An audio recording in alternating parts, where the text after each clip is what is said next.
Voltamos aqui, como prometido na semana passada, para falar sobre esse ano. Para quem chegou nesse vídeo, assiste aqui o vídeo que está no card, tá? Nós falamos sobre como encerramos o nosso ano, né, Rol?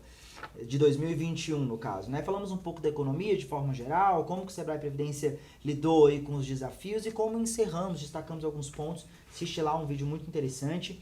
E agora, nós vamos falar sobre 2022. Porque eu já comecei tomando um susto. Falei assim, né, vacinação, segunda dose, tá tudo certo. Aí iniciamos o ano o quê? Omicron, né? Variante. Aí já vem o medo lá de 2021, que a gente começou o ano quase da mesma forma, com uma nova onda. Mas vamos também pontuar aqui para vocês. Podem assistir ao vídeo, vocês vão ficar mais tranquilos depois desse vídeo. Nós vamos falar sobre a nossa política de investimentos para esse ano, né? Já com a experiência do ano passado na carga. Mas antes de falar sobre a política em si, o que estamos preparando para o ano, fala pra gente, explica para o participante que talvez não sabe o que é e qual é o objetivo de uma política de investimentos. Ok. Kalel, na verdade, essa política ela é revista todo ano, né? Até pela legislação exige. E eu vou dividir ela em 3 fases, né? Tá. Como é que a gente faz essa avaliação? Então ela começa com uma análise do cenário assim, macroeconômico, que entra as questões aí da pandemia, os seus efeitos, né? O nosso foco é o efeito econômico, certo, né? Obviamente a gente vai analisar ou tentar estimar, ouvir especialistas sobre a duração, mas o foco é econômico. Então uma avaliação, como é que os preços, né, a taxa de juros, enfim, a inflação, a atividade econômica. E isso não é... Enfim, tem gente aqui no Sebrae Previdência, até no conselho, que conhece disso, sabe fazer, mas não é só baseado no que a gente acha. A gente consulta bancos, né, convida alguns bancos, alguns economistas, eles vêm, fazem uma explanação e aí dali se tira um consenso. A gente também olha os consensos de mercado e gera um cenário, né, de investimentos, vamos dizer assim. Aí, a partir daí, existe um modelo estatístico, né, que ele usa essas informações como base para esse modelo estatístico e que vai analisar não só então as expectativas, mas também o comportamento dos ativos. Então, sem entrar em detalhe, mas eventualmente quando a bolsa sobe historicamente, o dólar cai. Isso você vai estudar esses comportamentos estatísticos. Histórico, né? Então, assim, a gente pode olhar, tem aquela história assim, se você analisar a história, você vai sofrer menos. Então não é um achismo. E tem toda uma lógica econômica por trás. Então, a gente não quer, o objetivo não é explicar essas correlações, né, entre os ativos, mas tem um racional. Mas ao invés de, isso acontece, mas a gente tem que entender a dinâmica disso e mensurar. Por isso a estatística para ajudar. Certo. Então, ela usa os históricos para calibrar esse modelo. E aí esse modelo, com o cenário e esse estudo estatístico, é uma consultoria especializada que faz, ele gera várias carteiras ótimas, que sejam carteiras que otimizam a relação risco-retorno. Quer dizer, eu vou ter o máximo de retorno possível por nível de risco que eu estabeleci. Quando você fala assim, carteiras ótimas, você vem com a linguagem dos investimentos aqui. Carteira ótima seria assim, essa carteira aqui é um bom lugar para você colocar o seu dinheiro. Ela só para tentar, vamos ver se eu consigo simplificar. É a carteira que estatisticamente tem o maior retorno para aquele nível de risco. Certo, para mim tá claro. Não, porque então, assim, não sei se para você participante tá claro, mas para mim ficou claro. Ela não é a garantia de retorno, mas ela está dizendo assim, com base nos estudos que foram feitos, essa alocação de tanto de bolsa, tanto de renda fixa, renda variável, investimento estruturado, enfim, essa vai te dar a menor relação de expectativa de retorno para esse nível de risco. Certo. Obviamente, se eu tiver uma carteira conservadora que não tem bolsa, ela vai ter uma expectativa de retorno, obviamente, provavelmente menor, né, dado o cenário, do que uma carteira que tem bolsa, mas vai ter um risco menor também. Mas isso que eu ia falar agora, assim, o retorno, ele é diretamente proporcional ao risco, então...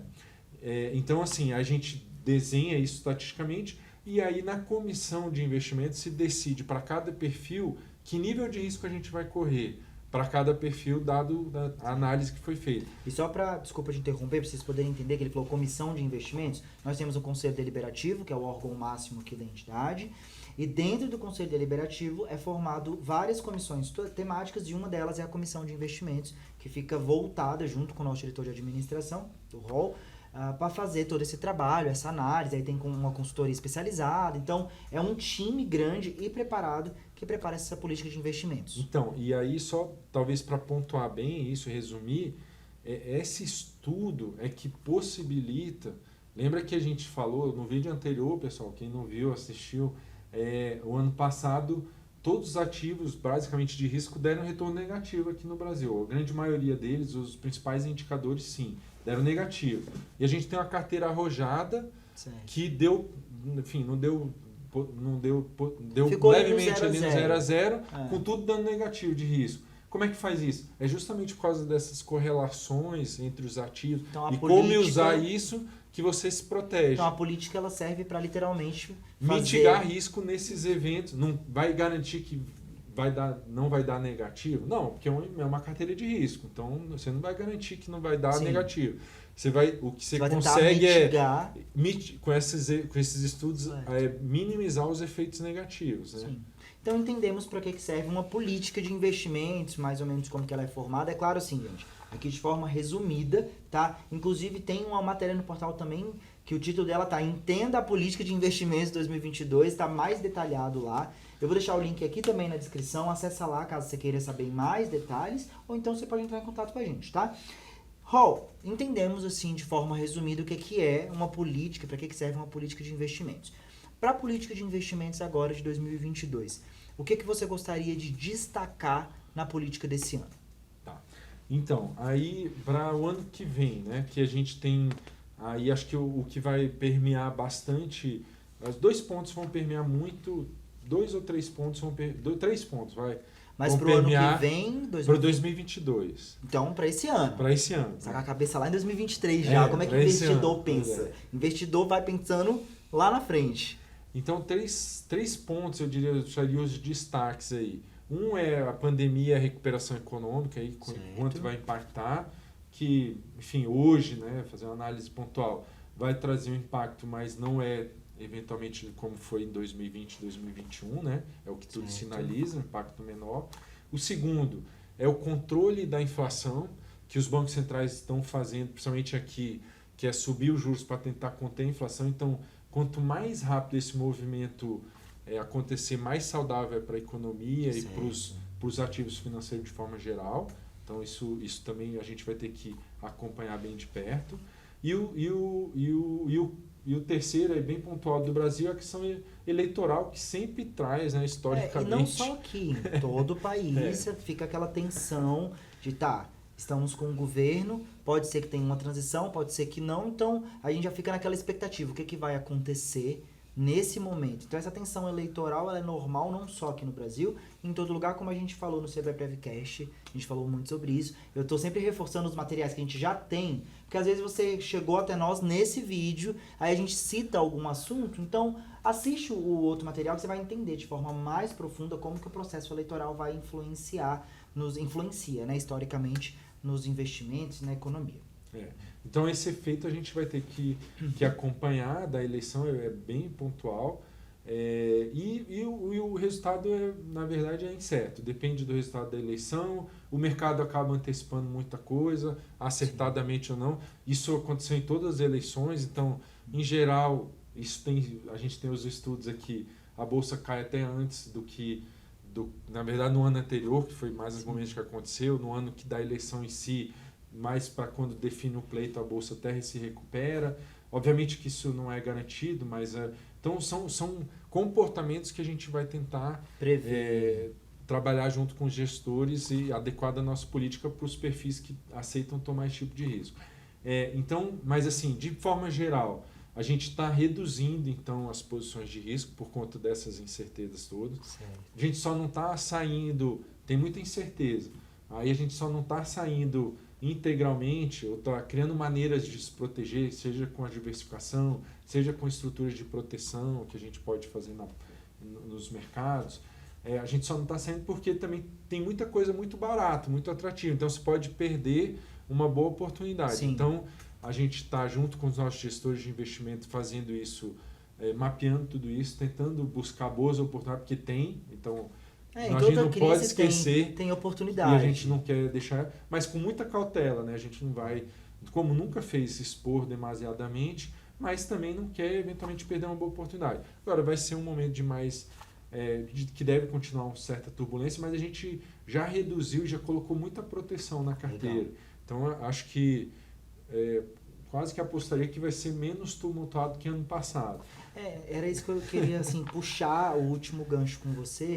Que, assim, são 2 anos turbulentos, digamos assim, cada um à sua maneira. 2021 teve todo o contexto da pandemia, não que tenha acabado, né? Mas foi uma surpresa, ainda se adaptando, aconteceram várias questões, a gente já falou no vídeo passado. Inclusive, o último vídeo da semana passada também está aqui no card.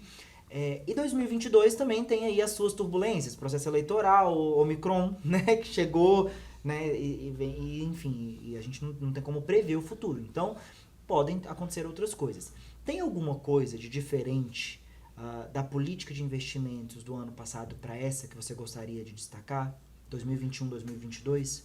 O destaque mesmo de fato, a gente migrando bem mais a carteira para a renda fixa e precisa entender, Kalel, que a renda fixa, como a gente viu ano passado, não quer dizer que é garantia de retorno para aquele ano pontual, né? Porque é uma renda fixa que a gente viu que quando o juro sobe, a renda fixa dá negativo também. É uma matéria, depois eu vou falar até um vídeo sobre isso para talvez exemplificar. Gente, olha, o Hall aqui é figurinha carimbada. Todo mês a gente grava praticamente, né? Com muita frequência. Então, comenta aqui embaixo qual é o assunto que nós falamos aqui no vídeo, citamos, que você gostaria de entender mais sobre. Porque até ouvindo mais o que a nossa audiência tem dúvida, a gente consegue trazer um conteúdo mais assertivo para vocês, né?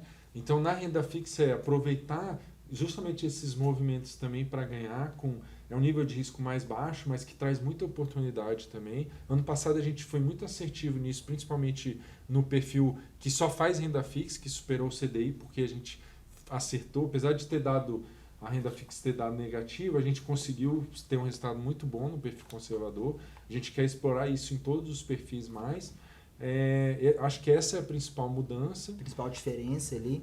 E também aproveitando aí, não é um ano tanto, a inflação foi mais o ano passado, que a gente aproveitou também. Tem maneiras de fazer ganhar um pouco com a inflação em que pese os títulos renderam negativo. Mas esse ano a gente deve continuar. E esse movimento de bolsa, aí investimento exterior, a gente também, na verdade a bolsa a gente está reduzindo um pouco, mas não ficando de fora, para os perfis que permitem, né, o arrojado, o moderado, um pouquinho, mas com a posição bem menor, em setores muito específicos, né, que sofreram mais e que a gente vê algumas oportunidades, e no investimento exterior, que a gente já vem aumentando essa parcela, e pretende, obviamente, com muita cautela aí que o câmbio também, né, o dólar também é um ano aí talvez não tão claro de tanta valorização do dólar dessa vez. Mas então a gente está aproveitando. Então acho que essas são as mudanças principais. Mudanças. Mas eu tenho assim bastante convicção, lógico que não é a certeza absoluta, mas é uma convicção de fato que vai ser um ano para as nossas carteiras aqui bem melhor. Pelo ambiente que está se formando, pelas condições das taxas de juros, como é que está a política monetária, então assim, como a gente se posicionou também, então eu está esperando pelo arriscaria melhor. Alto que o resultado é bem melhor do que foi o ano passado para as nossas carteiras, né? Esperamos todos por isso, né? Pessoal, bom, é isso que nós queríamos passar para vocês, né, sobre a nossa política de investimentos. Quer entender melhor sobre a política? Tem uma matéria bem completinha, o link está aqui, como eu já falei, está aqui nos comentários, na descrição, aliás, do vídeo. Comenta aqui o que você gostaria de saber. E é isso, Raul, obrigado mais uma vez, começando o ano falando sobre investimentos, que é muito importante.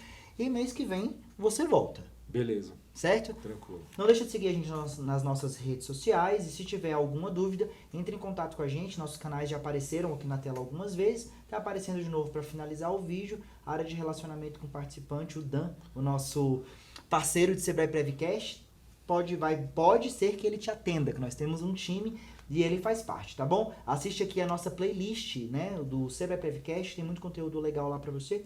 Até a próxima. Valeu. Obrigado, Rob. Beleza. Música